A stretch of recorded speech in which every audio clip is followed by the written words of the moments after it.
হজ রাসূলুল্লাহ সাল্লাল্লাহু আলাইহি ওয়াসাল্লাম স্পষ্ট হাদিসের মধ্যে বলছেন, মান মালাকা জাদান ওয়া রাহিলাতান তুবাল্লিগুহু ইলা বাইতিল্লাহ, যে ব্যক্তির এই পরিমাণ পাথেয়, আসবাব এবং বাহন সামর্থ্য ছিল যে যার দ্বারা সে আল্লাহর ঘরে হজ করতে পারত। শরীয়ত মোতাবেক একটা নির্দিষ্ট পরিমাণ আছে, আপনার মন মতো সামর্থ্য না, আপনার মন চাইছে হজ, এটা না। শরীয়ত যে পরিমাণ সাব্যস্ত করছে ওই পরিমাণ যখন আপনার হবে, এবার আপনার মন না চাইলেও আপনার উপরে ফরজ, মন না চাইলেও ফরজ। কোনো ব্যক্তি যদি ফজরের ওয়াক্ত হয়, সে ঘুমে থাকে, তারপরেও তো তার উপরে নামাজ ফরজ কিনা? তাইলে আপনার মন চাওয়া নিয়ে কথা না। তো আল্লাহ নবী সাল্লাল্লাহু আলাইহি ওয়াসাল্লাম বলেন, সামর্থ্য ছিল, ওই পরিমাণ পাথেয়, টাকা, সম্পদও ছিল, বাহনও ছিল, যার দ্বারা সে আল্লাহর ঘরে যাইতে পারত। কিন্তু ফামাতা ওয়ালাম ইয়াহুজ্জা, হজ না করে এই অবস্থায় সে মারা গেল। আহা, নবীজি বলেন, ফালা আলাইহি আন ইয়ামুতা ইয়াহুদিয়ান ওয়ালা নাসরানিয়ান, সে কি ইহুদি হয়ে মরল নাকি খ্রিস্টান হয়ে মরল আমার জানা নেই। আমি রাসূলের এই ব্যাপারে কোনো দায়ভার নেই। এবার একজন লোক হইল, ভেবে দেখেন, ইনসাফ করে চিন্তা করেন, নবীজি বলছেন সামর্থ্য থাকার পরেও যে হজ করল না, এই নাফরমান কি ইহুদি হয়ে মরছে নাকি খ্রিস্টান হয়ে মরেছে আমি জানি না। তার মানে অত্যন্ত জরুরি কথা হলো, নবীজি যদি এটাও বলতো যে সে কি মুসলমান হয়ে মরছে না ইহুদি হয়ে মরছে না খ্রিস্টান হয়ে মরছে আমি জানি না, তাইলেও একটা কথা ছিল। কিন্তু এইটাও বলে নাই, মানে মুসলমান হিসাবে মরে নাই, এটা ঠিক আছে নিশ্চিত, তবে বাকি বেঈমানের মধ্যে কোন আইটেম, কি ইহুদি না খ্রিস্টান, এটা আমার জানা। আর আরেক হাদিসে বলছে, ফালিয়ামুত ইনশা ইয়াহুদিয়ান বা ইনশা নাসরানিয়ান, সামর্থ্য থাকার পরেও যে হজ না করে মরে গেল, নবীজি বলেন সে যেন ইহুদি হয়ে মরুক অথবা খ্রিস্টান হয়ে মরুক, তোর লগে আমার কোনো সম্পর্ক নাই। তাহলে রাসূলুল্লাহ সাল্লাল্লাহু আলাইহি সাল্লাম যদি এই কথা বলে, তাহলে ওই নাফরমানের জন্য হাসরের ময়দানে সুপারিশ করবে কে? তিনি যদি বলে আমি জানি না, আমার কোনো দায়িত্ব নাই, তাহলে এর জন্য সুপারিশ করবে কে? তারে হাউজে কাউসারের পানি দিবে কোন আব্বা? বলে কে দিবে? এই জন্য নবীজি সাল্লাল্লাহু আলাইহি ওয়াসাল্লাম এই ফরজ ত্যাগ করার প্রতি এত বড় ধমক দিছে। হাদিস শুনেন, আল্লাহ নবী সাল্লাল্লাহু আলাইহি ওয়াসাল্লাম বলছেন, যার উপরে যাকাত ফরজ হলো অথচ সেই ফালাম ইউআদ্দি যাকাতাহু, সে তার যাকাত আদায় করে নাই, আল্লাহ নবী সাল্লাল্লাহু আলাইহি সাল্লাম বলেন তার জমানো সমস্ত সম্পদ কিয়ামতের দিন বিষধর দুই মুখ সাপের আকৃতি ধারণ করবে এবং তার সমস্ত দেহের মধ্যে ওই সাপ তাকে পেঁচাইয়া ওই দুই মুখ দুই গালের মধ্যে রেখে, এই সাপ, খোদার কসম, বুখারী মুসলিমের হাদিস, এই নাফরমানের দুই গালের মধ্যে বিষধর কালো টাক মাথা বিশিষ্ট সাপ তারে কামড়াইতে থাকবে, ঠোকরাইতে থাকবে, আর বলবে, বেঈমান, আমি তোর জমানো সম্পদ যা তুমি যাকাত দাও নাই। তাইলে আপনি এটারে কি মনে করছেন? মামুলি মনে করছেন আপনি এটারে? আপনি মনে করছেন বড় লোকে যাকাত দেয়, কিছু মানুষে কিছু লুঙ্গি দেয় আর পুরান কিছু কাপড় দেয়, যাকাতের কাপড় লাইন ধইরা, এটার নাম যাকাত? তাইলে যেই আমল ছেড়ে দেওয়ার ক্ষেত্রে এত বড় শাস্তি, তার ব্যাপারে কি আরেকটু সতর্ক হওয়া উচিত না? আরেকটু সচেতন হওয়া উচিত না? তাহলে এই জন্য আমার প্রথম কথা হলো, হজ এবং কুরবানি অত্যন্ত গুরুত্বপূর্ণ ইবাদত, অত্যন্ত গুরুত্বপূর্ণ ইবাদত। অতএব একজন মুমিন হিসাবে আমার প্রত্যেকের উচিত, বিশেষ করে কমপক্ষে আমি বেশি গুরুত্ব দিয়ে যেটা বলি, যে প্রত্যেকটা আকেল বালেগ মানে প্রাপ্তবয়স্ক পুরুষ নারী, প্রাপ্তবয়স্ক বলতে কোনো পুরুষ তার যখন বীর্যপাত শুরু হয় তখনই সে বালেগ। তাহলে 14 বছরের পরে 15 বছরের ভিতরে কোনো ছেলে বালেগ হয়, আর কোনো মেয়ে মাসিক ঋতুস্রাব তখন তার শুরু হয়, তখন থেকেই সে বালেগ। আর হলো আকেল, অর্থাৎ পাগল না, মাতাল না, প্রতিবন্ধী না, এমন কোনো সুস্থ স্বাভাবিক মানুষ প্রাপ্তবয়স্ক। এবার যদি সে বিবাহিত হোক অথবা অবিবাহিত হোক, সে বিদেশ থাকুক অথবা দেশে থাকুক, সে একত্রে সংসারে থাকুক অথবা ভিন্ন ভিন্ন থাকুক, বয়সী পুরুষ কিংবা নারী, ছেলে কিংবা মেয়ে উপার্জন করে, কামাই রোজগারি করে, এমন প্রত্যেকের উচিত একজন আলেমে দ্বীনের কাছে এটা জেনে নেওয়া যে হুজুর, আমার টাকা পয়সা সম্পদ ব্যাংক ব্যালেন্স এই আছে, আপনি আমারে হিসাব করে বলে দেন আমার উপরে জাকাত ফরজ কিনা, হজ ফরজ কিনা, কোরবানি ওয়াজিব কিনা। তাইলে সহজ। প্রত্যেকে যদি নিজ নিজ দায়িত্বে আন্তরিকভাবে পুরুষ নারী এই বিষয়টা গুরুত্ব দেয়, সহজ, প্রত্যেকের জন্য আখেরাত সহজ হয়ে গেল। আমি যদি ইচ্ছা করে, আমি সব সময় বলি, চোখ বন্ধ করলেই ঝড় থামে না, অর্থাৎ ঝড় তুফান আসতেছে, কেউ যদি বলে চোখ বন্ধ কইরা, কই না যেহেতু আমি দেখি না তাহলে তুফান হয় না, বুঝি আপনি দেখেন না দেখে তুফান হয় না, আপনি চোখ ইচ্ছা করে বন্ধ করে রাখছেন দেখে না তুফান দেখেন না, তুফান তো হইতেছে। তাহলে আপনি যদি বলেন আমি বুঝি না, তা এতেই শরীয়তের মাসআলা আপনার থেকে রহিত হয়ে যাবে নাকি? কথা বলেন না কেন?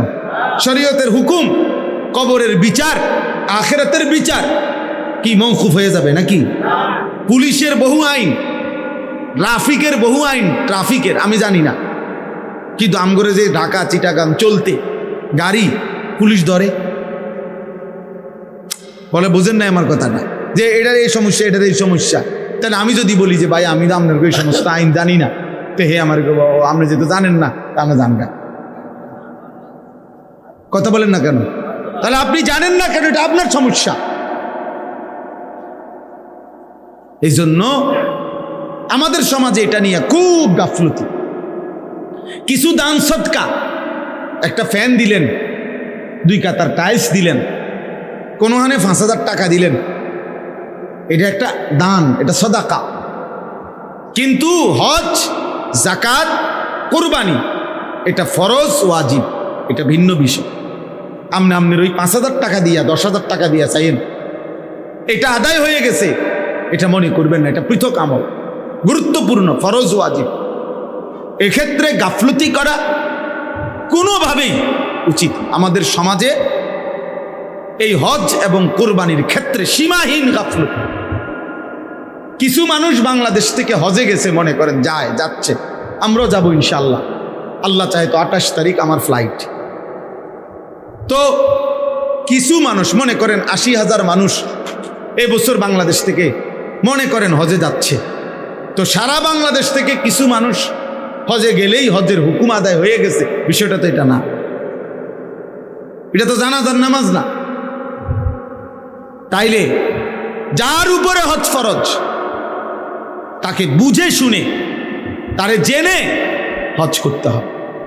আমাদের সমাজে আমরা হজটাকে বানায় নিছি অবসরকালীন আমল অথবা আমার মনের চাহিদার আমল, অর্থাৎ ছেলে সব বিদেশ কিংবা দেশে কোনো কামে লাগাইছে, মেয়ে বিয়ে দিছে, বিল্ডিং করছে, জমি কিনার টার্গেট, জমি কিনছে, 14 গোষ্ঠীর যত কাম শেষ, এখন বুড়া হইয়া গিরাগাড়ি জোড়াদারি ছেড়ে দিছে, অসল বুড়া।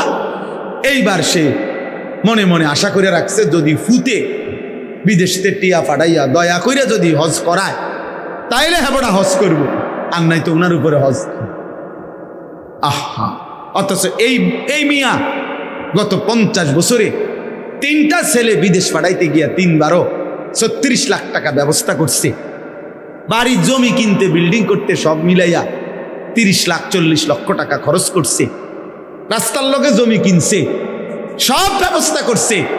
আর নাফরমান যখন আল্লাহর ঘরের হজ্জের কথা বলা হয়েছে, এবার কুমায় না, হুজুর ইডি আমরা দিয়ে হইতো না। আচ্ছা যাক, যদি আল্লাহ ফুতের আল্লাহ লোয়ায়, ফুতে যদি দয়া করে পাঠায়, হ্যাঁ তাইলে গেলাম, নাইলে আর কি করার আছে, এতেই শেষ হয়ে যাবে আখিরাত। আচ্ছা আমি একটা উদাহরণ দিই, এই রাতে এত লম্বা মাসআলা বলা সম্ভব না, আমি একটা উদাহরণ দিলে আপনি মিলাবে সহজ। একটা উদাহরণ শুধু বলি, স্পষ্ট কিতাবের মধ্যে আছে, আমি নিজে পড়ছি। কোন ব্যক্তির মনে করেন তার বসত ভিটা ছাড়া, মানে যে গ্রামে থাকে এইটা বাদ দিয়া খেতে বাজারে যেখানেই হোক তার মনে করেন 10 শতক জায়গা আছে, কথার কথা 8 শতক 10 শতক জায়গা আছে, শুধু এদ্দুর। এখান থেকে যদি কিছু অংশ জায়গা বিক্রি করে 3 শতক 4 শতক, তাহলে হজের টাকা এবং হজের সময়কালীন পরিবারের স্বাভাবিক খরচের টাকা ব্যবস্থা হবে। আর ফিরে আসবার পরে বাকি যে দূর জমি আছে ওই বাকিটা, ওইটা দিয়েই ইচ্ছা করলে তার সংসার চলবে। কথা বুঝছেন কিনা? এই অবস্থায় আমি একটা আরো ভাঙ্গা বলি, মনে করেন 10 শতক জমির মধ্যে তো হজের টাকা হইল সর্বোচ্চ ভালো মিডিয়াম, মানেও যদি কেউ প্যাকেজে হজে যায় 6.5 লাখ টাকায় যথেষ্ট এখন, তো 6.5 লক্ষ টাকা। আর মনে করেন 1.5 মাস বউ বাচ্চা পরিবার সংসার চলতে গিয়া ধরেন আরো 1.5 লাখ টাকা, তো কত হইল? 8 লাখ টাকা। আপনি ধরেন একের 10 লাখ টাকা, ঠিক আছে নি? তো 10 লক্ষ টাকা, তো মনে করেন এই 3 শতক জমির দাম হইল 9-10 লাখ টাকা, 3 লাখ টাকা করে শতক, আমি ধরলাম আর কি। আচ্ছা, আর বাকি 7 শতক 6 শতক জমি যেটা আছে, এইটা দিয়ে ইচ্ছা করলে তার সংসার আইসা চলবে। তাহলে এই লোকের কাছে আর ব্যাংকে কোনো টাকা নাই, এই লোকের কোনো ব্যবসা নাই, এই লোকের কোনো ফুদ বিদেশে নাই, এবার আর কোনো জমা টাকা নাই, কিচ্ছু নাই, শুধু বাড়িটা আর ওই জমিটা আছে, এদ্দুর জমি আছে, যে এদ্দুর জমির কিছু অংশ বিক্রি করলে হজের টাকা হবে, সংসারের টাকা হবে ওই কয়দিনের 1.5 মাসের। আর আসার পরে শুধু একটুর জায়গা, বাকি জায়গাটা দিয়ে ইচ্ছা করলে তার জীবন সংসার চলবে। বিশ্বাস করেন যদি আর কিছুও না থাকে, বাজার ব্যবসা দোকান বিদেশ টাকা, আর কোথাও কোনো টাকা নাই, তাহলে এটুকু জায়গা থাকার কারণেই নিঃসন্দেহে এই ব্যক্তির উপরে হজ ফরজ।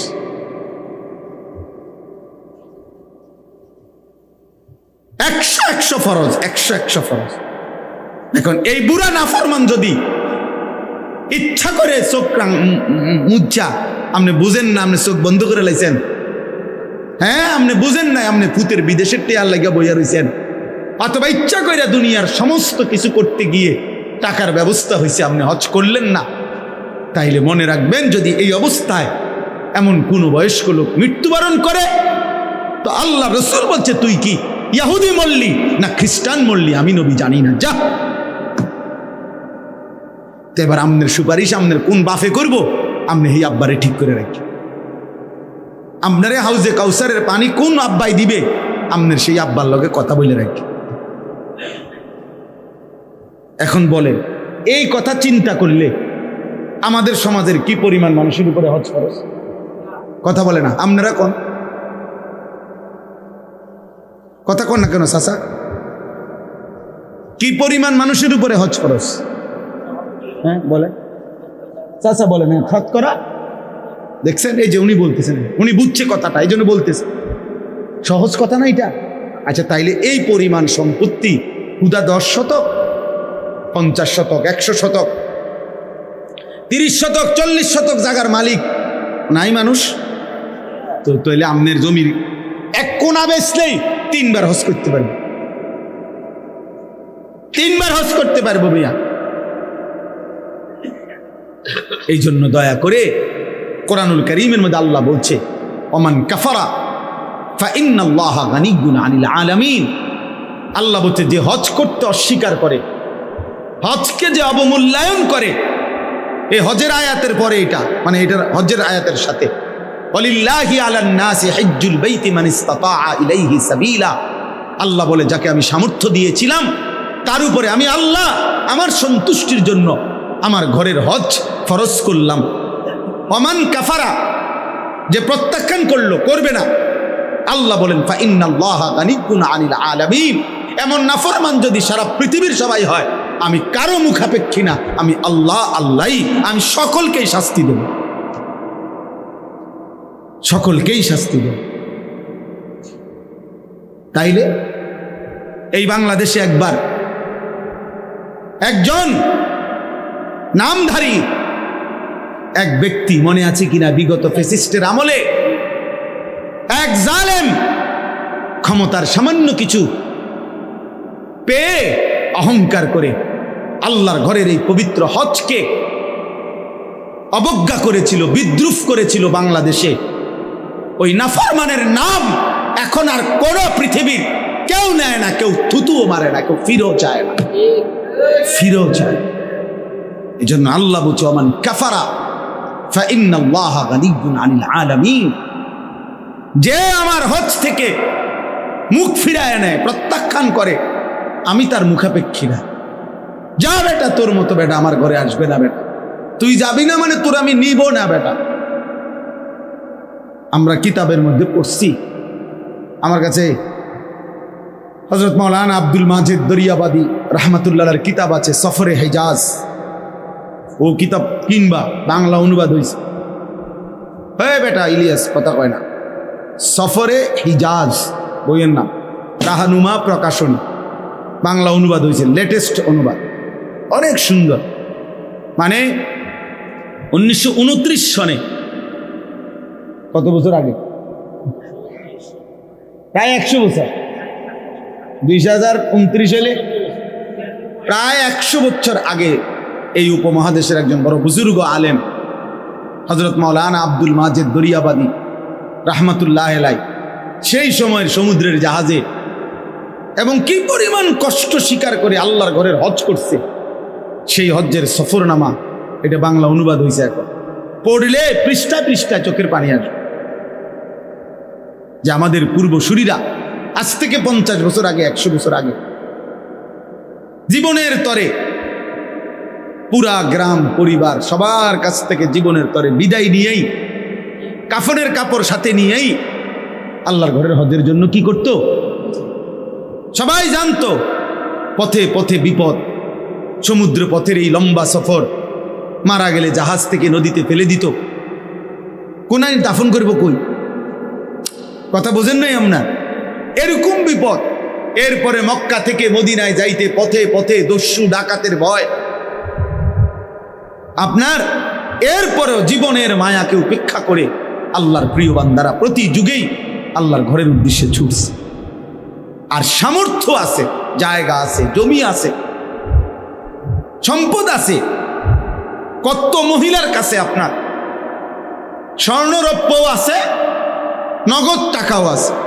এবড়ির কাছে আজকে 10 বছর যাবত কমপক্ষে 2-4-5 লাখ টাকা, 1 লাখ 2 লাখ টাকা আছে, সম্পদ আছে, বেডির নামে জমি আছে, বাপের মরার পরে জমি পাইছে, স্বামীর দেওয়া জমি আছে, পুঁতে কিনা দিছে অথবা নিজের আছে,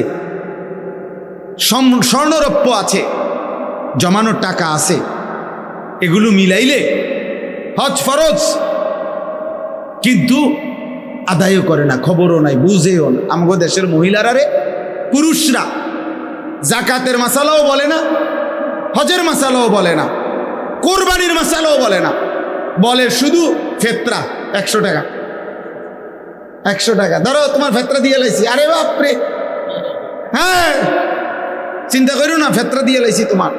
আরে সুবহানাল্লাহ, ফেতরা দিয়ে লাইছি, টাকা 110 টাকা। এটারে মনে হয় না মাইক না মাইয়া দেয়। দেখবেন অনেক গ্রাম অঞ্চলে মসজিদে রমজান মাসে একেবারে প্রথম শুক্রবারে বারিন্দাতে জোরে জোর ফেতরা কত মাইকে কইয়া দিয়েন, হ্যাঁ জাকাত কত, এটা না শুনবেন, এটা না শুনবেন। ওই যে 110 টাকা, বুঝেন নাই কথাটা? মানুষ 6 জনের ফেতরা আইব 600, সমস্যা কি? এটা দ্বিতীয়টায় যদি মাইক না মাইয়া দেয় তো মাইকের খরচ দিয়ে আর টিয়া থাকতো না। এই জন্য খামখেয়ালি আমরা। আমি সিজন দেখে, এখন হজ্জের মৌসুম, কোরবানির মৌসুম। আপনি কোরবানির ক্ষেত্রে আপনার একটা সহজ হিসাব বলি, ঈদুল আজহার দিন মানে 3 দিন, 10, 11, 12 কোরবানির দিন, তারপরের 2 দিন, এই 3 দিনের মধ্যেই যদি কারো কাছে 52.5 বড়ি রূপার সমপরিমাণ টাকা নিত্য প্রয়োজনের অতিরিক্ত থাকে সম্পদ, তাইলে 52.5 বড়ি রূপার দাম হলো 1000 টাকা করে যদি হয়, 1 বড়ি রূপার দাম 52,500। আর যদি 1,500 টাকা হয় তাহলে 78,750 টাকা, হ্যাঁ না 80,000 টাকা মতো প্রায়।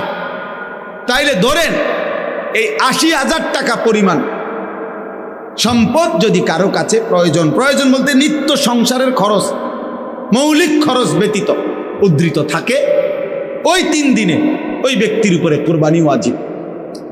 মহিলার কাছে মনে করেন 1 বড়ি স্বর্ণ আছে, 10,000 টাকা আছে, 5,000 টাকা আছে, ওই ঈদের দিন এই 2টা মিলাইলে যদি 80,000 টাকা দাম আসে তো কসম আল্লাহ ওই মহিলার উপরে কোরবানি ওয়াজিব।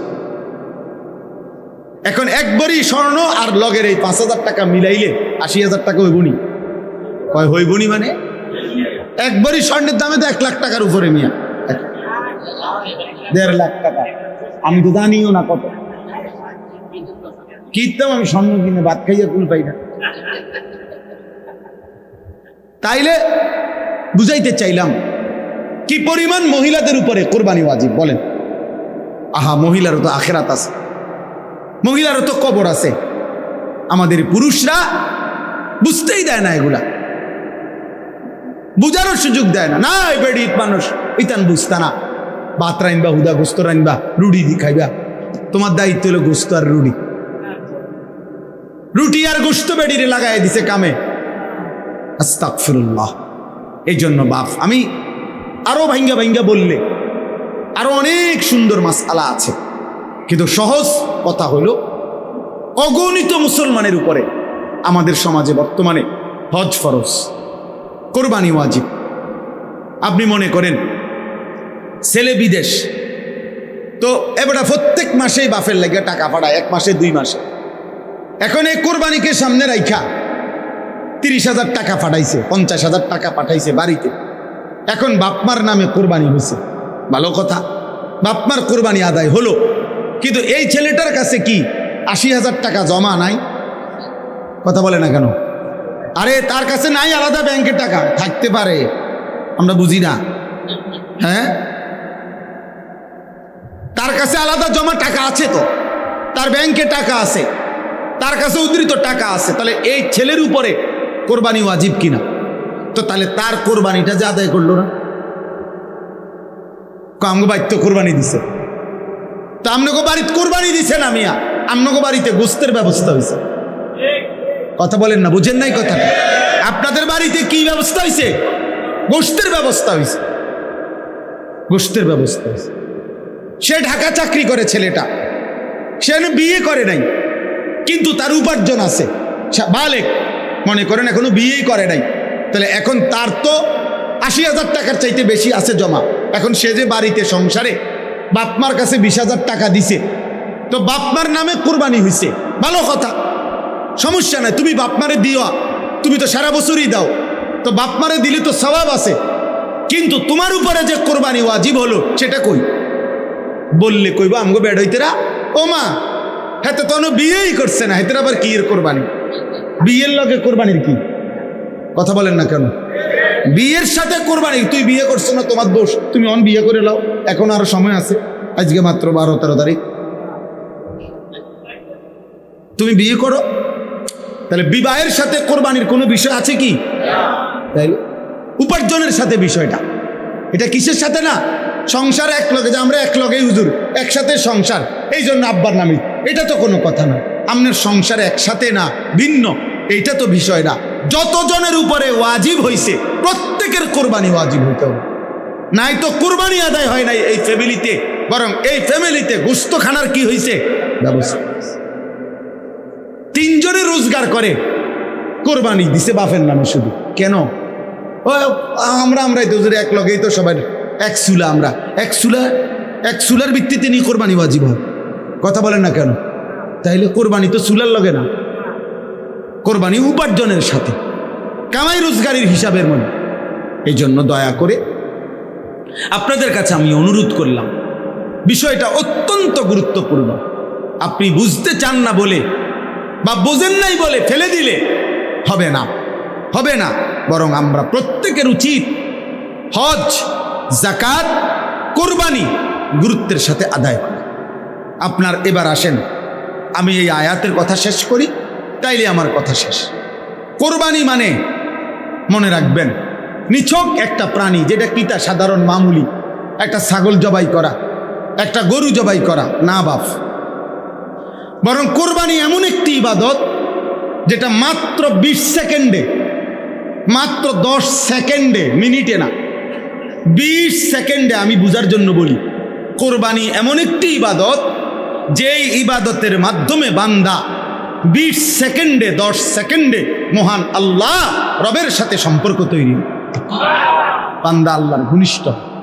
এত দ্রুত গতিতে বান্দা অন্য আমলের মাধ্যমে আল্লাহর ঘনিষ্ঠ হয় না, কোরবানির মাধ্যমে যত দ্রুত। কিভাবে বুঝলাম? হাদিসের মধ্যে আছে, আল্লাহ নবী সাল্লাল্লাহু আলাইহি ওয়াসাল্লাম বলেন, ওয়া ইন্নাদ দামা লা ইয়াকাউ মিনাল্লাহি বিমাকানিন ক্বাবলা আন ইয়াকা মিনাল আরদ। নবীজি বলেন, কুরবানির দিন, কুরবানির প্রাণী যখন জবাই করা হয় তখন রক্তের প্রথম ফোঁটা জমিনে পড়বার আগেই, এদিক দিয়ে নিচে যাইবার আগেই আরশে আজিমে মহান আল্লাহ পাকের কাছে পৌঁছে যায়। এখন বলেন, একটা গরুর গলাটা আর মাটি ব্যবধান কত দূর? একা 4 আনা, নয়তো 1 বিঘত। কথা বলেন, মানে গলা যেন্দে জবাই করে, এই গলায় আর মাটি, নিচেতে মাটিটা ব্যবধান কি 1 বিঘত? 1 বিঘতে ধরেন 4 আঙ্গুল বা 1 বিঘত, তাহলে 1 বিঘত নিচেই মাটি। তাহলে এখন পুঁছ দিলে রক্ত মাটিতে পড়তে কতক্ষণ লাগবে? 1 মিনিট, কয়েক সেকেন্ড। এই জন্য কইলাম 10 সেকেন্ডই ধরেন, আর ধরে নিলাম আমি 10 সেকেন্ড ধরেন, তো 10 সেকেন্ডে জমিনে পড়বার আগেই আরশে আজিমে পৌঁছে যায়। তাহলে এত দ্রুত গতিতে আল্লাহর নৈকট্য অর্জন করার এর চাইতে উত্তম মাধ্যম আছে কিছু? এই জন্য নবীজি বলছে, ফতিবু বিহা নাফসান, আমার উম্মত খুশি খুশি, খুব প্রফুল্ল চিত্তে কোরবানি দাও, খুশি খুশি কোরবানি দাও, খুশি খুশি, খুশি খুশি কোরবানি দাও, খুশি খুশি কোরবানি। মানে এটারে কি মনে করো না, ঝামেলা মনে করো না, চাপ মনে করো না, পেরেশানি মনে করো না, পেরেশানি মনে করো না, খুশি খুশি কোরবানি দাও। ফতিবু বিহা নাফসান। আল্লাহ নবী সাল্লাল্লাহু আলাইহি সাল্লামকে সাহাবীরা জিজ্ঞেস করছে, ইয়া রাসূলুল্লাহ, কোরবানিটা কি? নবীজি বলছে, সুন্নাতু আবিকুম ইব্রাহিম, তোমাদের পিতা ইব্রাহিমের সুন্নাত। সাহাবীরা জিজ্ঞাসা করছে, ফামা লানা ফিহা ইয়া রাসূলুল্লাহ, এতে আমাদের কি হবে, নেকি কি? নবীজি সাল্লাল্লাহু আলাইহি সাল্লাম বললেন, বিকুল্লি শাআরাতিন হাসানা, প্রত্যেক পশমে পশমে আল্লাহ নেকি দান করবেন। তাহলে একটা ছাগলে পশম হয় কয়টা? একটা গরুতে পশম হয় কয়টা? আমনে আজাদ থাকলে আমনে গোনেন, আমনের যদি আর কাম না থাকে আমনে গোনে, আমার আরো বহুত কাম আছে, ঠিক কি না বলেন না? কারণ কে গুনবে? তো আল্লাহ নবী সাল্লাল্লাহু আলাইহি সাল্লাম বলছে, বিকুল্লি শাআরাতিন হাসানা, প্রত্যেক পশমে পশমে আল্লাহ নেকি দান করবে। এই জন্য কুরবানি একটা প্রাণী জবাই না। কিছু মুরতাদ আছে, কিছু নাস্তিক বেঈমান আছে, কিছু মুনাফিক এই বাংলাদেশেও আছে, আমরা নিজে পত্রিকায় দেখছি, বিবৃতি দেয় যে এত প্রাণী জবাই না করে এই টাকাগুলো গরিব দুঃখীকে দান করলে ভালো হতো। মানে বেঈমানে মনে করছে এটা শুধু একটা প্রাণী জবাই, মুনাফিকে মনে করছে এটা একটা প্রাণী জবাই, যে না বেটা, এটা প্রাণী জবাই না। এইখানে আল্লাহ তাআলা বলেন, ওয়ায়াযকুরু ইসমাল্লাহি ফি আইয়ামিন মা'লুমাত আলা মা রাযাকাহুম মিন বাহীমাতিল আনআম। চতুষ্পদ হালাল যেই প্রাণীগুলোর উপরে কোরবানির নির্ধারিত 3 দিনে জবাইয়ের মুহূর্তে আমি আল্লাহর নাম, আমার স্মরণ, আল্লাহু আকবার, এটা যে উচ্চারিত হয়, আমার জমিন গোটাটার মধ্যে তাকবীরের আওয়াজ হয়, এই উদ্দেশ্যেই কোরবানির বিধান দিয়েছে। আমার তাকবীর, আমার আওয়াজ বুলন্দ।